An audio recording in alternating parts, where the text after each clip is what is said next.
Right now I live in Los Angeles, in Hollywood. Can you give me the... I'm Kipp Moorman, and I live in... Oh yeah. I got it. I'm Kipp Moorman, and I live in Hollywood.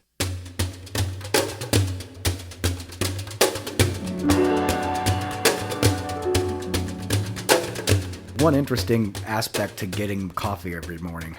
On the way there, I have to walk past the opening to a shopping center that is one of the most dangerous places on earth. So like every morning I go to get coffee, my life is in danger. And as you have to walk across this little entrance, you either have to go with great speed or just brazen courage as you step in front of automobiles.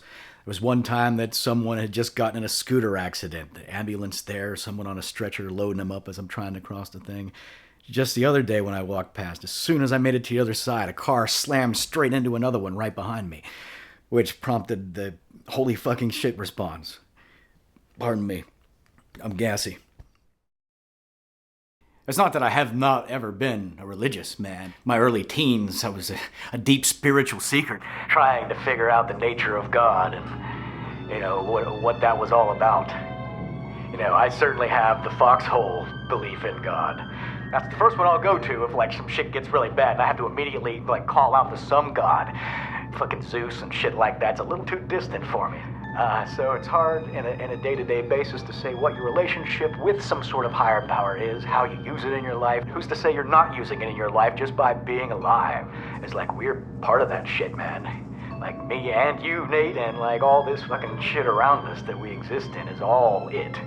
You're in it, and you can't call upon it or question it or ask it for favors because you're it too. But you asked me where I was from. Hollywood now, Chicago a long time before that, right here in Richmond, Virginia before that. But the origin point was East Liverpool, Ohio, when we moved here for the first time and people were bitterly cruel to us over our Midwestern accents, and our mullets and our Spuds MacKenzie t-shirts were not accepted when we first arrived in Virginia in the 80s. It was a tough time for everybody. But East Liverpool I have very fond memories of. It was my formative years. I hope to return and die there someday if I'm lucky enough.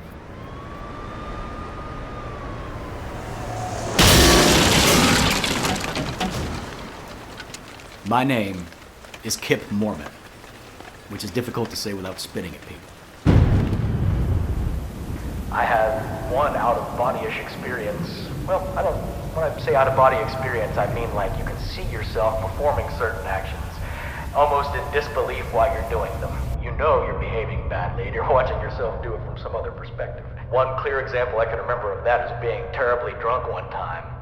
Mind you, a lot of this was my fault, because I had taken to, as we passed people in the streets, telling them that I wanted to eat their brains. I said it to the people at the Taco Bell drive-through windows we walked past, I want to eat your brains. Other people would walk past us on the street, I want to eat your brains.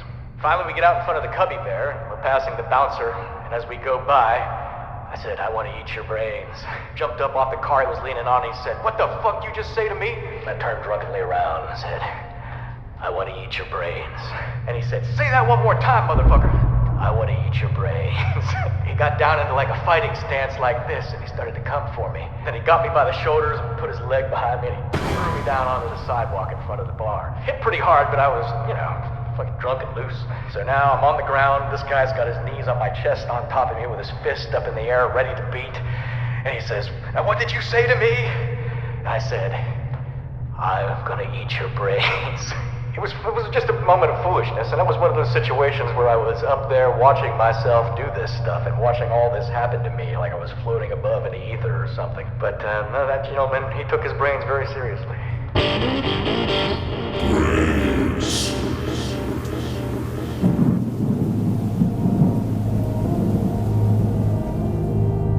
I had never been on a professional film set before setting foot out there. That's when I discovered that there was a whole hierarchy, like a feudalism system that works on the film set. There's people at the top that call in all the shots, that if you're down here at the bottom, you're not even really supposed to talk to or look at those people. There's no reason for it. It runs with a sort of military efficiency on one hand, but with the chaos of a circus on the other hand. You probably can't see me because in the scene I was in a train car, sitting in a train car full of other people with a couple of stunt people around me. At first it was a real horse. They rode a damn real horse right down the middle of the train as we sat there right next to it. They were just like, be very still, don't move at all, don't startle the horse, you know, it's going to be a live horse running straight by you like inches away from your side. And as he ran by, they would also shoot these huge air cannons full of shrapnel at the window so the train window would explode as if it were being hit by gunfire. You had a live horse riding by on the right, a cannon shooting off directly in front of your face, glass exploding everywhere, extras terrified all around you, stuntmen having the time of their lives, the Lone Ranger right next to you. But then I see myself repeating the same things over and over again as if I've never learned from a single one of my experiences in life.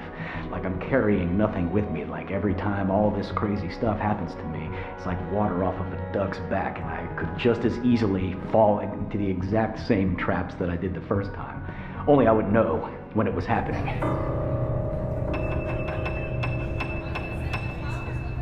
I left Richmond to go to Chicago to start life as an actor. I drove a school bus for some time. My very first day driving the damn thing, it was wintertime in Chicago. I had just picked up my first child.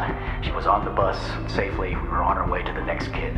And it wasn't until I pulled the bus back into the street that something that they had warned me about in training, something called tail swing. And the back ass end of the bus is tremendously long. As I turned back into the street, the tail swing phenomenon occurred, and I grazed a big white Cadillac that was just sitting there on the side of the road. I had to radio it in. The police were called, the fire department came, the school board had to be called, and I was whisked off immediately for drug testing. I pee in a cup, which is one of the more barbaric practices I think that exists in this day and age. I don't know. If this is proof of higher powers, if it established a belief in God, but there are little examples such as this. My passing that drug test that make me believe that perhaps there are some higher powers.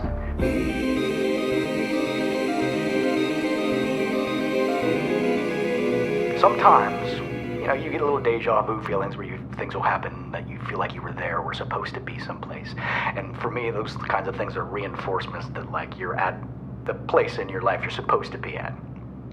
Well, I get that feeling all the time. I consider my mortality, everything that could come to an end. Have I been happy with my life thus far? And for the most part, I'd have to say, yeah, I'm living it the way I want to. Anytime they want to take me out, like that in front of on the way to the coffee place, then I guess it's fine. Man, I've accomplished at least setting out to do what I wanted to do in life for the most part.